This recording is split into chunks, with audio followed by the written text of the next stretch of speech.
Hello students, welcome to mathematics class. Students, this is part 4 of the chapter data handling. In this part 4, we will continue learning of grouping data. This video you are going to watch on 22nd January 2021 as part of your extra video. Coming to the grouping of the data,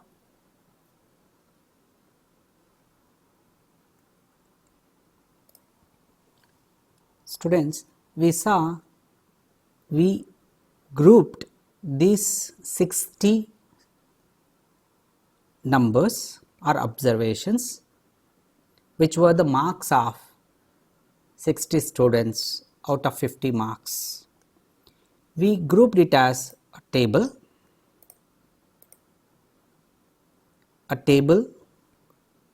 which we called as frequency distribution table for the grouped data. Here we have grouped it considering 0 to 10 marks as 1, 10 to 20, 20 to 30 and so on.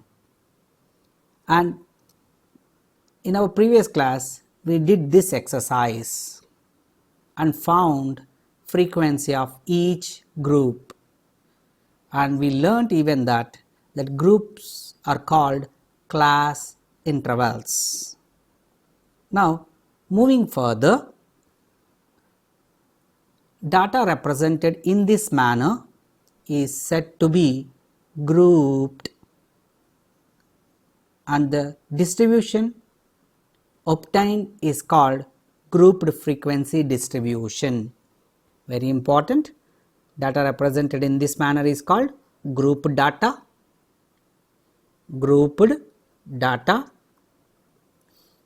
and the distribution what we have done into the groups is called frequency distribution, grouped frequency distribution. This helps us drawing very much meaningful inferences such as most of the students have scored between 20 to 40 marks out of 50. Then 8 students have scored more than 40 marks out of 50 marks and so on. These are some important or meaningful inferences that we can draw from this data. Here each of the groups 0 to 10, 10 to 20, 20 to 30 are called class intervals. Children, I will take one example of class interval. I will explain few important terminologies. Let us consider the group 10 to 20. In this 10 to 20, the 10 is called lower class limit, 20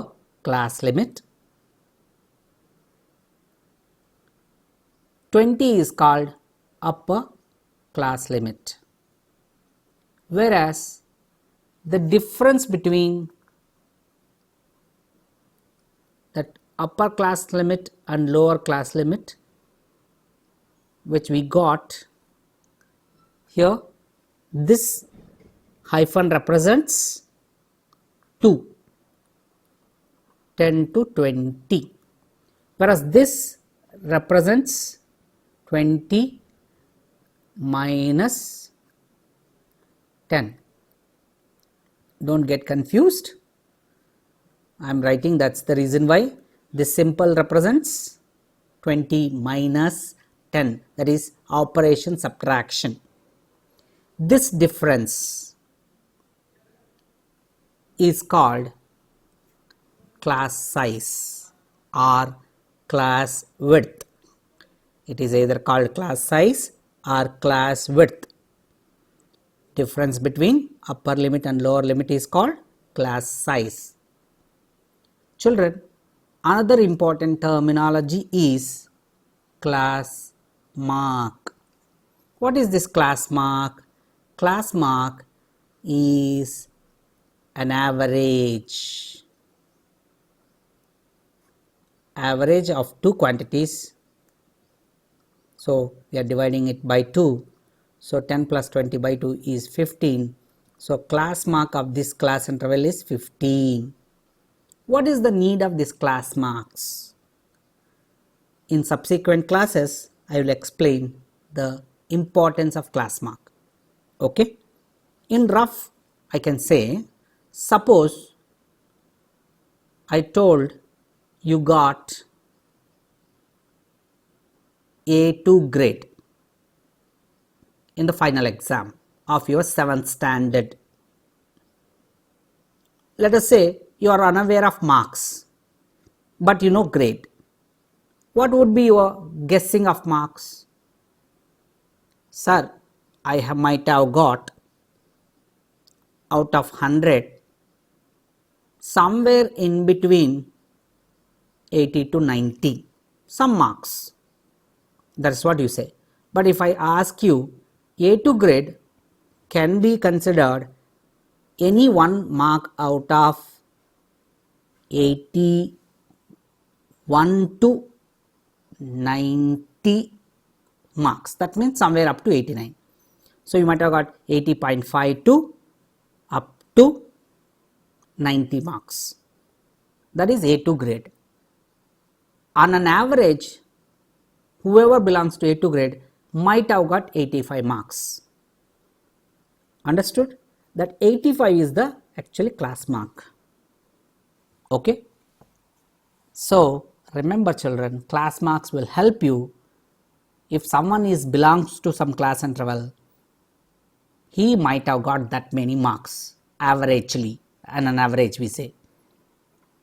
So instead of considering your marks as 89 or someone considering it as 81, you might have got as average when you are in A2 grade 85 marks, like that. Okay? In our subsequent classes, we will see the importance of class mark. Okay?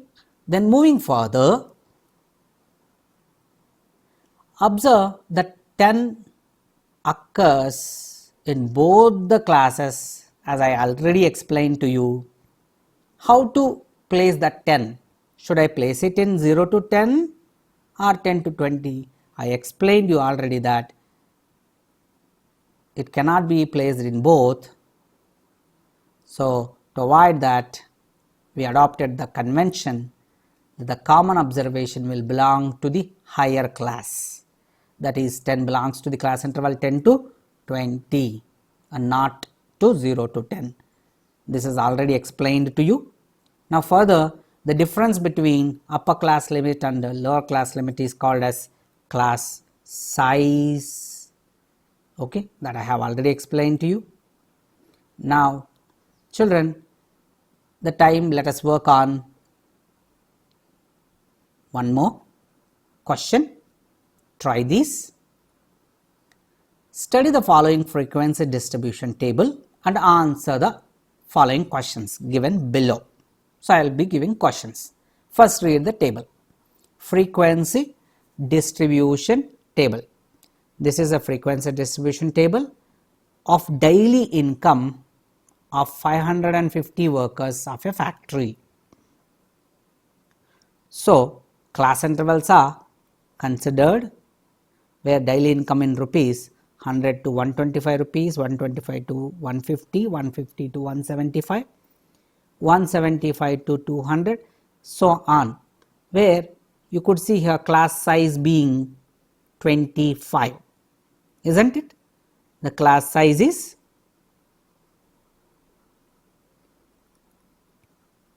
25 rupees, since it is difference between rupees 125 and 100.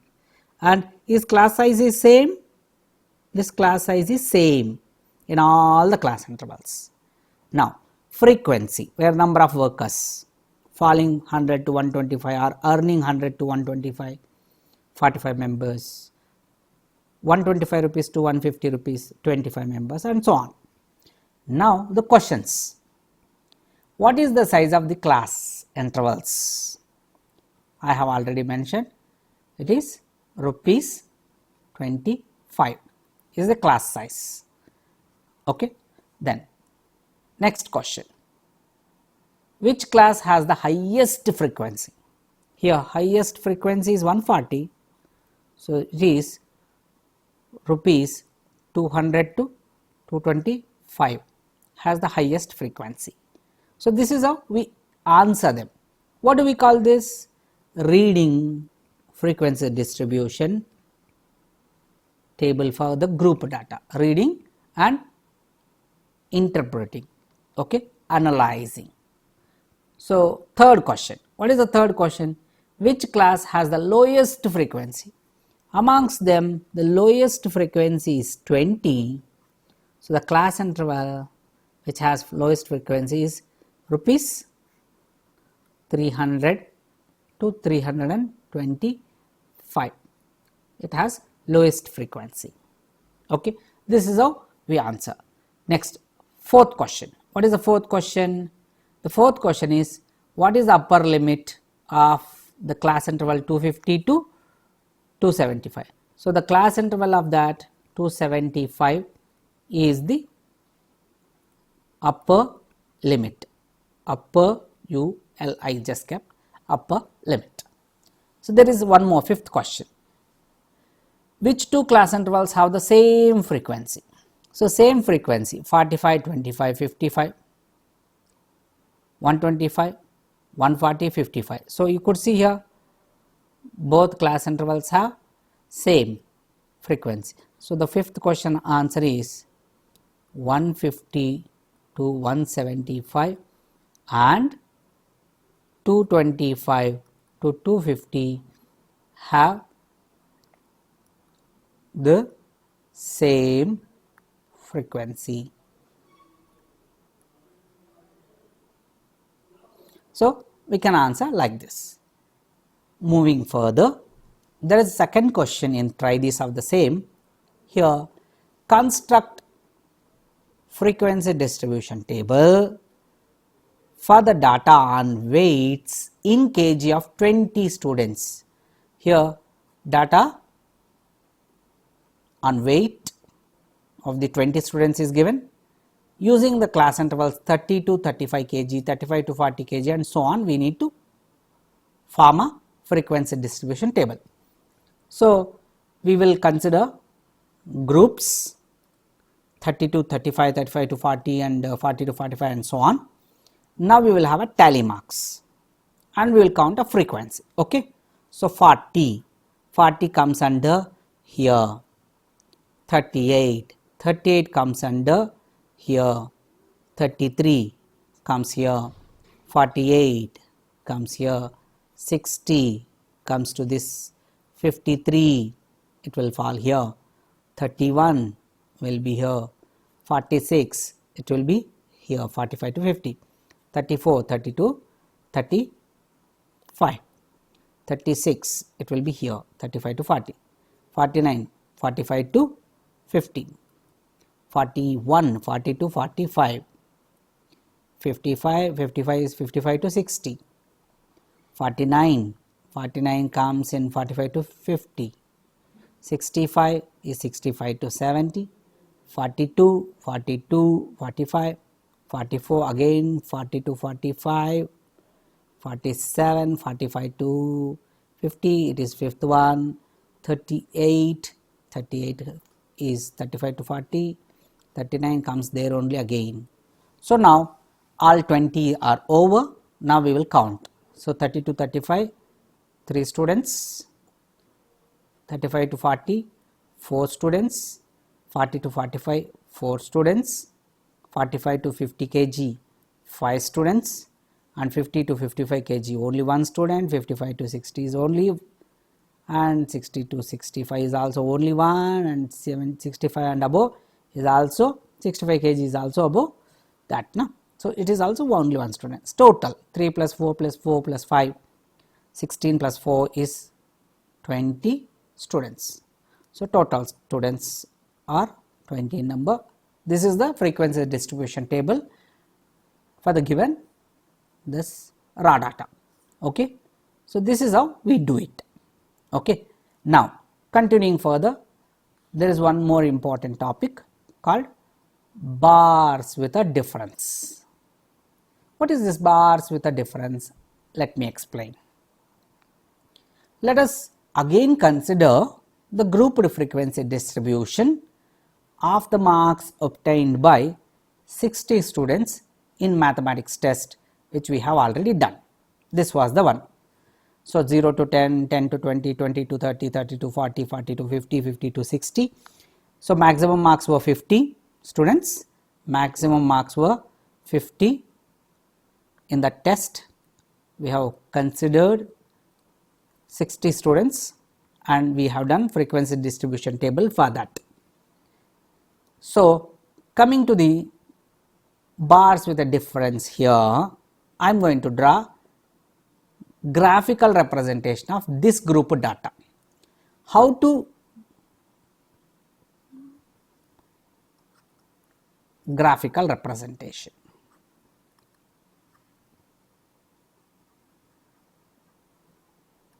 How to do graphical representation of grouped frequency distribution data? Let us go for it. Here I have considered a table. For the table I am going to draw graph. I have taken a graph, drawn x axis, drawn y axis, that is vertical axis, and horizontal axis. I am considering number of students on y axis, marks of the students on x axis, okay, and scale on x axis, that is on horizontal axis, marks of the students. I will consider here 1, 2, 3, 4, 5, 5 are there. So, I will take each one unit, this as if I take one unit, each one unit I will consider it as 2 marks. Then on y axis I have got 1, 2, 3, 4, 5. So, I will take one unit as one student, okay, one number. So, one student is 1. That means now 5 students, 10, 15, 20 and 25. Here marks will be 10 marks, 20 marks, 30 marks, 40 marks, 50 and finally 60 marks. See children, I know the table here. I have got 0 to 10, how many are there? 2 students are there. How to represent that? 0 to 10. I am representing with the bar. Now, 10 marks to 20 marks, how many are there? 10 students are there. So, I need to represent 10 students, but 10 to 20 here I am taking continuously. So, bar will be continuously drawn. There is no gap between the bars, these two bars, because 0 to 10 is one class interval and 10 to 20 is another class interval. So, 10 students I have drawn up to here. So, here 2, here it is 10. Now, 20 marks above and below 30 marks, that is 20 to 30. 21 students have got it. How to draw that now? I have drawn between 20 to 30, 21 students. Similarly, I will move further 30 to 40. There are 19 students and I am showing it. 19 students. And 40 to 50, I have frequency as 7. So, I am showing that 7 students here. And 50 to 60 marks, only one cadet has got. So, I am showing now that 1 mark. So, this graph, this graphical representation of group data looks like a bar graph, but not called bar graph. What is the difference in bar graph that you have drawn in your class 7th and the graph that what you have drawn now? What is the difference? The difference is, in bar graph we have got gaps between the bars. In this bar, in this graph what you have drawn for group data doesn't have gaps between the bars, isn't it? Remember children, why we don't have gaps between the bars? Because there is no gap between the class intervals. There is no gap between the class intervals. As there is no gap between the class intervals, there won't be gap between the bars here for the group data when you draw this graph. This graph is called histogram. This is called histogram. Remember, histogram is drawn for grouped frequency distribution data. Is it okay? Now, moving further, is this graph in any way different from the bar graphs which you have drawn in class 7? Yes. Observe that here we have represented the groups of observations, that is class intervals, on the horizontal axis. The height of the bars show the frequency of the class intervals. Also, there is no gap between the bars as there is no gap between the class intervals. So, that is how I am going to define histogram. Group data can be represented using histogram, and histogram is a type of bar graph where the class intervals are shown on horizontal axis and the heights of the bars show the frequency of the class intervals.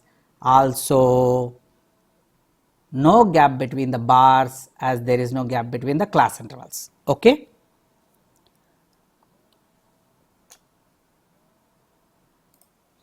Students, now you can note down this definition of histogram. After noting down, let us go for reading of histogram. Here I am giving you a histogram. Read this histogram. Here in this histogram, you could see title. So, it is very essential. Title will tell us one way if this histogram is all about what. Here ages of 25, teachers of a school recorded. That means age in years we have got on horizontal axis, number of teachers we have got on vertical axis. Then here there is something of this symbol. What is this symbol? This symbol is called kink. K-I-N-C-K. K-I-N-C-K. Kink. So, what is the kink is all about? This jagged line has been used along the horizontal line to indicate that we are not showing the numbers between 0 to 20. It is something like a shrinking, no? Correct? That 0 to 20 is shrinked. So, that is the purpose of this symbol, jagged line, kink. Now, we will answer the following questions based on this data. You could observe this. number of teachers on vertical axis, age in years on horizontal axis.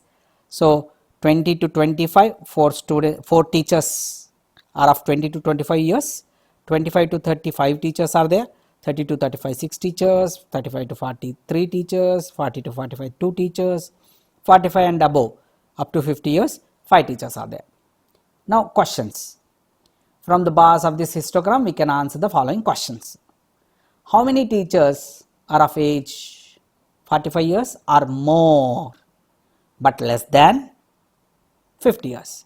So 45 years or more but less than 50 years, only this. So there are 5 teachers. Then second question, how many teachers are of age less than 35 years? Less than 35 years comes here. So we have to count these 4 plus 5 plus 6, 15 teachers. So we could answer easily from this histogram the questions given. This is called reading of histogram. Okay, analyzing histogram or reading of the histogram. Now students, I will wind up this session by giving homework. Here I am giving homework. Homework for you is, first, here I gave you a histogram. You are required to answer the following questions. Read the histogram, pass the screen. You can read this histogram, question 1, question 2. After that, note down question 3 as well as question 4. So there are 4 questions based on the histogram given. Pass the screens and note down them and answer the questions. Okay. So with this I will wind up the session. Jai Hind. Thank you.